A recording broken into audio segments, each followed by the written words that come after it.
The coffee shop buzzed with the usual morning chaos, but nobody noticed the old woman in the corner booth.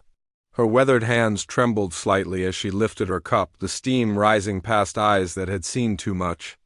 Margaret Chun sat there every Tuesday morning, same booth, same black coffee, invisible to the world rushing past her. She watched the young professionals tap frantically at their phones, the college students buried in laptops, the baristas moving with practiced efficiency. Not one glance her way.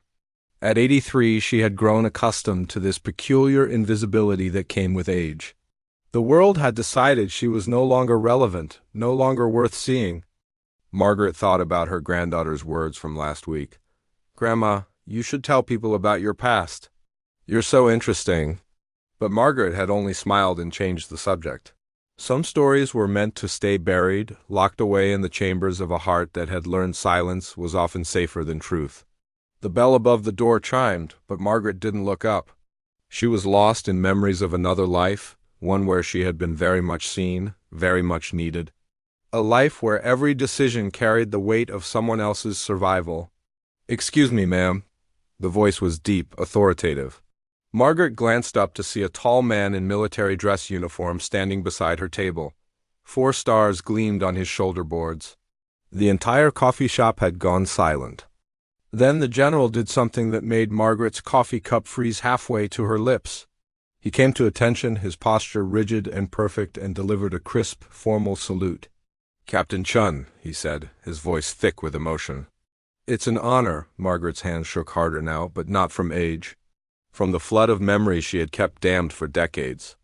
I haven't been Captain Chun in 60 years, she whispered. "Once a captain, always a captain," the general replied, lowering his salute but not moving. "May I sit?" Margaret nodded, unable to speak. Around them, phones had been lowered. Conversations had stopped. Everyone was watching now. Everyone was finally seeing her. The general sat down, and Margaret noticed the gleam in his eyes. "My father was James Morrison, 2nd Battalion, 7th Infantry.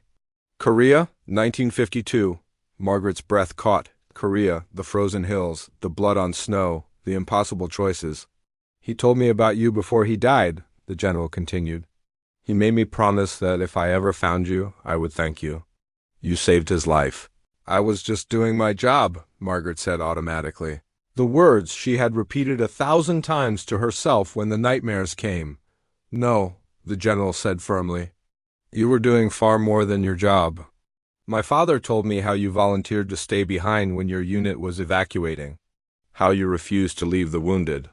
He said you were the only medic who would go back into that hell." Margaret closed her eyes. She could still smell the gunpowder, still hear the screams, still feel the weight of men dying in her arms. "I lost so many," she said quietly.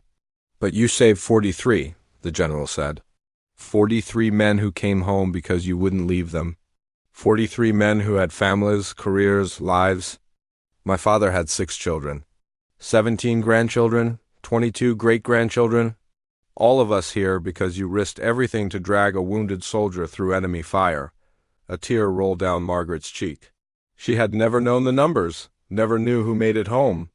After the war, she had tried to forget, tried to bury that version of herself who had been fearless and necessary. "Why didn't you ever talk about it?" the general asked gently. "Why hide such courage?" Margaret looked around the coffee shop. Every eye was on her now, but with respect, with curiosity, with wonder. "Because I didn't feel courageous," she admitted. "I felt terrified every second. I had nightmares for 30 years. I thought if people knew, they'd see through me, see that I was just a scared girl doing what she had to do." The general reached across the table and took her weathered hand in his. "That's exactly what courage is, Captain. Being terrified and doing it anyway." He stood up, came to attention again, and saluted once more. "On behalf of my family, and the families of all those men, thank you for your service. Thank you for your sacrifice. Thank you for being brave when it mattered most." This time, Margaret stood too.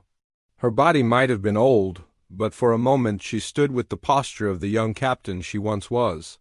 She returned the salute, crisp and perfect, muscle memory from another lifetime. The coffee shop erupted in applause. Margaret looked around at all these people who had never seen her before, who were finally truly seeing her now. Not as an invisible old woman, but as someone who mattered, who had always mattered. As the general left, Margaret sat back down, but she didn't feel invisible anymore. She pulled out her phone and called her granddaughter. "You're right," she said when the girl answered. "I think it's time I told my story, because some stories, Margaret realized, were never meant to stay silent.